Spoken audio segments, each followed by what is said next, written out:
kii di Juma Caam ginnaaw bëgg a xësaa joxe bàgg bi wan na ko yaayam ànd ak kontaante bu rëy ndeysaan Juma Caam kontaan na de kontaan na kii di Papa Xëcaa nag nee na day dem affront Njaga Caam maanaam pour dem wax ko ni doomam dafa bëgg kii di Juma Caam mais paa bi ñëw na fa ñëw na ci kër gi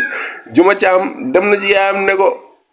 Papa Xëcaa ñëw na fi ak tiitaange bu rëy sax mais après Njaga Caam daf ko woo nekk foofu di ko xas naan ko yow waxuma loon nga bàyyi kii commencé tàngalaat gëm naa ne ñoom ñaar dinañ xuloowaat Papa Xëcaa nag bu mu ñëwee kër ñoom Njaga Caam toog nag moom ne ko sama doom dafa bëgg sa doom mais Njaga Caam tàkk na ci kaw waa ji tàngal na ba mu tàng jër nee na ko ñun suñu famille caam rek lay doon beneen famille du ko rax nee na géer duñu rax moo taxit Njaga Caam woona seen bàjjan bi pour expliquer ko ni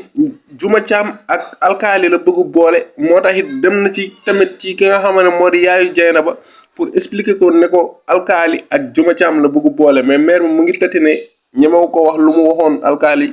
moo tax nee na ko nañ xaar rek ba xale yi gën a miinante te loolu gaw ma ni dina am ndax kii di bàjjanu Jeynaba bi dem na si Jeynaba nee na ko doo leen mayee xale yi rek mu ne ko déedéet bokkuñu moo tax it Jeynaba nee na ko sama yaay gaw ma ni dina nangu alkaali ak Juma Caam sëy ndax keroog dégg naa muy naan nee na alkaali kii di Juma Caam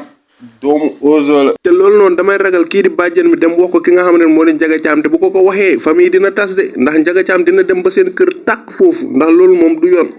yenn yi bu ko mag yi xamee sax xale yi waruñu koo xam kii di Chacha dafay surface ñëwaat na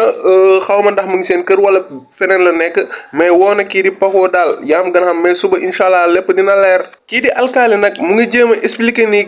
maxu naan ko man gëm naa ne ba léegi yaayu Juma Caam daf ma bëgg maanaam Daba Caam ndax di booba léegi lekkul naanul ndax keroog ki nga xamante ne moo di Juma Caam demoon na si moom di ko wax waxu yaayam nga bàyyi yaayam tout tranquillement ndax yaayam ba nga ko xamee ba léegi lekkatul naanatul moom gëm na ni daal saa daf ko bëgg ba léegi xaw ma nag ndax dina jéem a avancer foncer pour takk ko wala du ko takk loolu dina leer incha allah.